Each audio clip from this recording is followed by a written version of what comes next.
In the opening scene, we are introduced to a journalist named Justin Sanderson, who is known for his investigative prowess. He is currently at the airport preparing for his journey to Tel Aviv, Israel. As he enters the terminal, he notices a familiar book resting on a shelf, titled The End of Civility. Turns out, the book is his own creation. Curious, Justin makes his way towards the bookshelf, only to stumble upon a fellow traveler named Joe Beaumont. Joe recognizes Justin immediately, and says that he is a big fan of his work. He then excitedly asks for an autograph. Showing appreciation for his fan support, Justin personally buys a copy of his book and signs it for Joe. Later on, while waiting in the airport terminal, Justin talks with his wife over the phone. She appears to be sad about his departure, claiming that she will be lonely. However, Justin explains that he has witnessed something highly unusual, which has persuaded him to go on this journey and gather more information about it. As the two continue talking, a peculiar series of coincidences catches his attention. The date today is October 15th.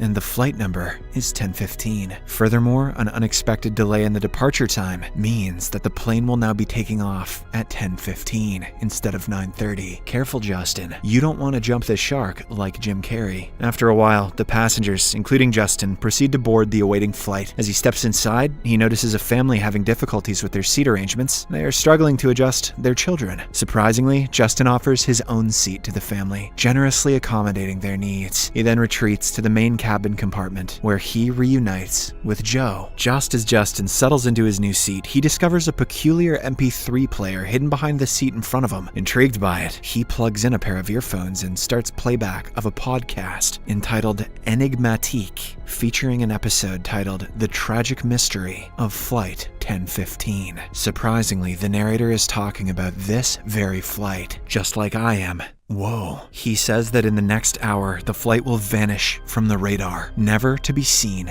again. Hearing this, Justin becomes intrigued, and he continues with the podcast. The narrator of Enigmatique then reveals the name of the flight captain, which is Donner. This finally makes Justin worried, so he urges a fellow passenger to listen to the podcast, hoping that he's wrong. However, the man rudely refuses and relocates to a different seat instead. Due to this, Justin finds himself compelled to continue listening to the podcast, unable to shake off the mounting unease. In the next chapter, the narrator foretells that a bird will collide with the aircraft precisely at 10:21. To Justin's astonishment and horror, a bird indeed strikes the plane at that exact designated time, intensifying his panic-stricken state. In a desperate bid to regain composure, he rushes to the restroom and tries to calm himself by repetitively reassuring himself that the past is the past. He then contorts his body to the shape that 10:15 would make on a clock and takes a dump. After this, Justin goes back to his seat and calls one of the flight attendants, seeking clarification regarding the bird accident and the peculiar engine noise. However, the flight attendant claims to know nothing about such incidents. He even declines Justin's request to talk to the captain, claiming he doesn't want to create an unnecessary scene. In response, Justin shouts in anger, something which he hasn't done all of his life. But he soon realizes his mistake and apologizes to the flight attendant, assuring him that he will shut up. With this sense of composure, Justin resumes the podcast, in which the narrator ominously declares that the airplane will vanish at precisely 11:15, with the pilot's final words, "Good night, New York." Hearing this, the poor guy becomes even more agitated and restless. So, Justin finally gets up in search of some clues. He soon discovers that the passengers on this flight can see the pilots in the cockpit through an array of cameras. The podcast further explains that a device interfering with the flight's communication system may be responsible for the perplexing circumstances. Filled with suspicion, Justin fixates on two foreign men who are busy on their devices. He then approaches them and rudely asks them to turn off their phones. The podcast is exposing Justin's racism. However, in response, the two men assert that their phones are on airplane mode. This makes Justin upset, and he gets into an argument with them until flight attendants intervene, instructing him to return to his assigned seat. Following this, Justin delves deeper into the podcast and learns about a gentleman named Igor Orlov, a fellow passenger on the same flight to Tel Aviv. Turns out he is going to testify against the Russian mafia. This makes Justin suspect that the flight may have been sabotaged due to the mafia's involvement, but he also thinks that there is a high chance of the presence of an undercover U.S. air marshal on board who would possess crucial knowledge regarding the safety of the aircraft. With this newfound information in mind, Justin, for one more time, goes to a flight attendant and requests to speak with the air marshal.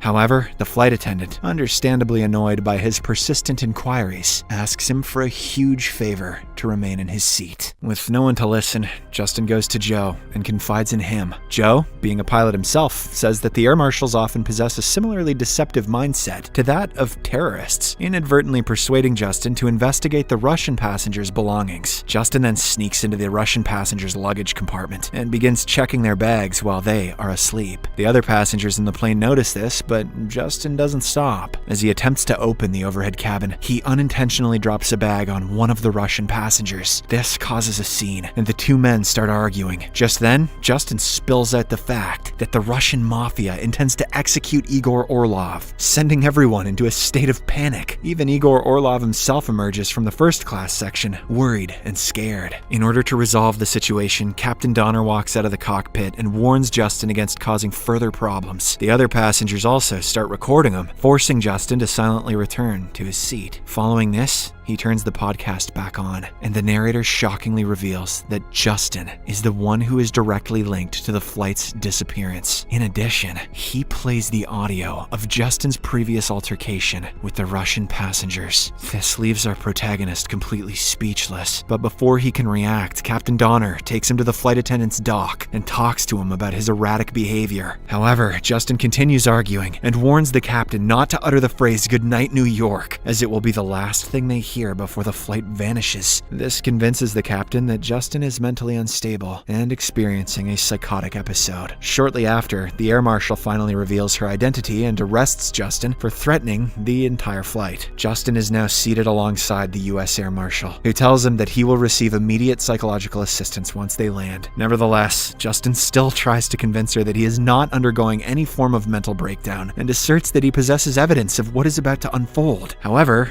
this is not enough to persuade the air marshal. She then goes to the pilot for a discussion. While she is away, Joe approaches Justin and expresses his belief in him. He also suggests that the mere fact of being aboard this plane signifies the realm of possibilities. After careful consideration, Justin proposes that Joe, being a pilot himself, take control of the aircraft and land it in Canada or somewhere safer before it vanishes. But for this, Joe requires a passcode to access the cockpit. Justin is pretty confident that the code is 1015, since everything that is happening here revolves around that number. With this information, Joe enters the cockpit, incapacitates the captain, and forcefully takes the control of the plane's operations. This instills panic among the passengers, but before they can react, Joe lowers the cabin's air pressure, eventually causing everyone to lose consciousness. In a shocking turn of events, he then utters the haunting words, "Good night, New York." Later, we see Justin walking up on the shore of an island with a floating doll next to him. It becomes evident that their flight has crash-landed on water. Justin freaks out and looks around, but no other people are in sight. Shortly after, he discovers the same MP3 player and decides to play it again. The podcast narrator continues to recount the second part of Flight 1015. As per the narration, an extensive search was conducted for the flight, but the efforts were in vain. After several days, a cargo ship fortunately discovered a small strip of land where all the survivors, except for one, had managed to stay alive. The narrator mentions that Justin Sanderson was reported missing, as he could not be found anywhere on the desolate island. At the same moment, Justin looks up and spots the entire flight crew and passengers approaching him. Understandably enraged by the circumstances, they hold Justin responsible for the plane crash and begin to assault him physically. This results in his unfortunate